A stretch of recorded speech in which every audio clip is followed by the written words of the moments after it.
Hai, Assalamualaikum. Selamat datang semua ke channel ni. Okey, kali ni kiriman daripada Encik Hisham.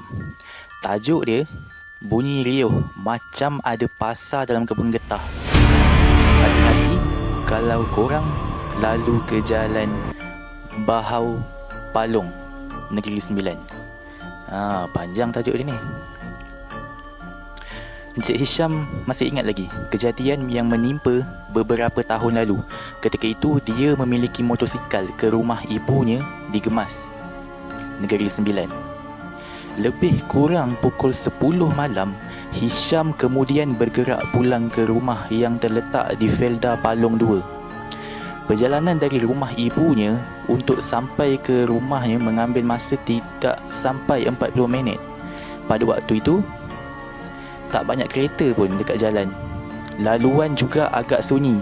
Semasa melalui kawasan berdekatan Jambatan Pelilitan dekat dengan Kampung Londah, saya terkejut bila tiba-tiba saja ada macam kain putih terbang laju melintasi saya. Ia sepantas kilat dan gaib begitu saja. Tapi saya perasan besarnya lebih kurang macam saiz orang dewasa, kata Encik Hisham.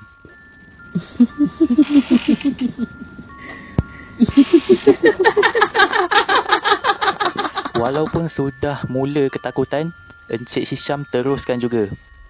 Dia teruskan menunggang motosikalnya sambil membaca ayat-ayat suci Al-Quran. Tetapi apabila dia melintasi kawasan kubur di Kampung Londah, Hisham terhidu bau wangi.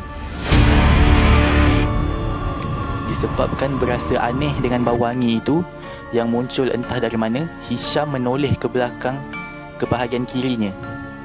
Dia terkejut apabila melihat ada seorang wanita berpakaian serba putih berdiri tidak jauh dari tepi jalan tersebut. Rambut wanita itu berpakaian serba putih. Panjang rambut dia melebihi paras pinggang. Namun mukanya dipalingkan ke arah belakang, jadi saya tak nampak wajahnya. Tapi kalau dilihat dari penampilan, rasa macam bukan manusia, kata Encik Hisham. Tak menunggu lama, Hisham terus memecut motornya. Tapi entah kenapa, tiba-tiba motornya terasa berat. Puas dipulas motornya banyak kali. Tapi hanya enjin saja yang mengaum bunyi kuat. Namun motornya tetap bergerak perlahan. Masa tu dah terdetik dalam hati saya, ada sesuatu yang menompang di belakang saya ni, kata Encik Hisham. Tapi saya tak berani nak toleh ke belakang sebab ada beberapa buah kereta yang berselisih dengan saya, memberikan lampu tinggi, bagaikan cuba memberitahu saya ada sesuatu di belakang. Saya dah menggigil juga masa tu. Tapi saya kuatkan juga semangat. Saya beranikan diri berkata, betul. Kalau betul kau ada dekat belakang aku, cepat turun, kata Encik Hisham. Jangan tompang aku lagi. Macam itulah ayat saya, cerita Hisham ketika itu cuba mengawal ketakutannya. Lebih kurang beberapa minit, motosikal Hisham berat tidak dapat bergerak laju. Hanya selepas dia mendekati Felda Palong 5, barulah motosikalnya yang bergerak perlahan jadi laju semula. Kembali seperti sedia kala, seolah-olah tiada lagi beban yang memberatkan di bahagian belakang. Sampai saja di rumah, Hisham terus tidur berselubung dalam selimut. Badannya masih menggigil ketakutan dan rasa sangat sejuk. Kalau diikutkan, jalan itu memang sudah biasa Hisham lalui. Cuma itu kali pertama dia berdepan dengan pengalaman yang menyeramkan.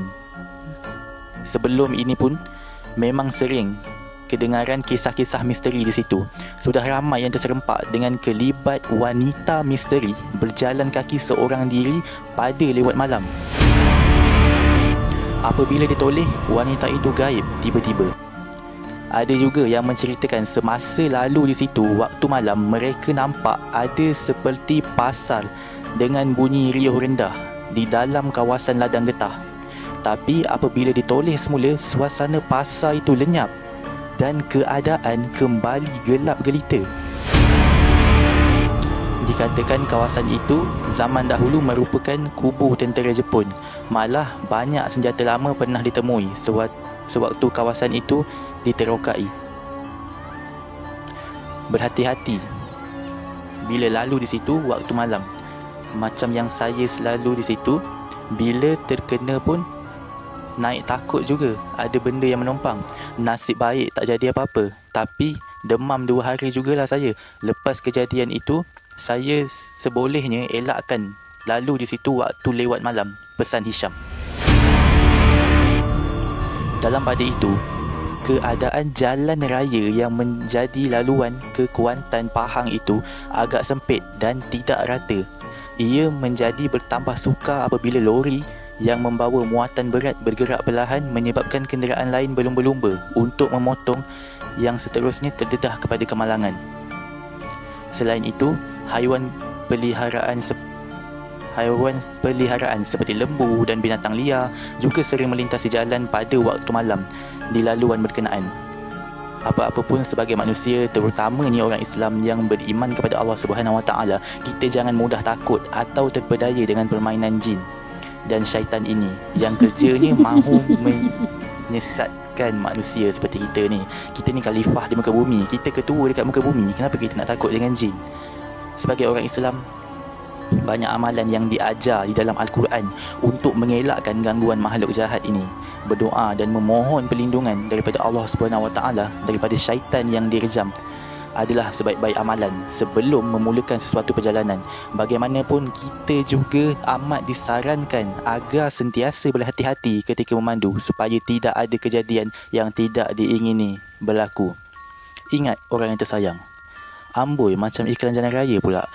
So, terima kasih kepada semua yang sudi tengok video sampai habis. Jangan lupa like, jangan lupa subscribe, share semua, jangan lupa. Dan korang jangan lupa share cerita seram korang. Kalau korang ada cerita seram, boleh share dekat mana-mana link media sosial kat bawah ni. Kat bawah ni, description ni saya ada letak semua link media sosial saya. Korang boleh voice je kalau malas nak type pun.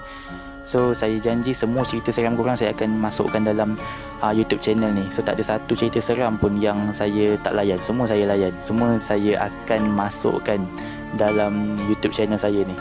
Ya, itu janji saya lah. So, terima kasih. Assalamualaikum. Bye-bye.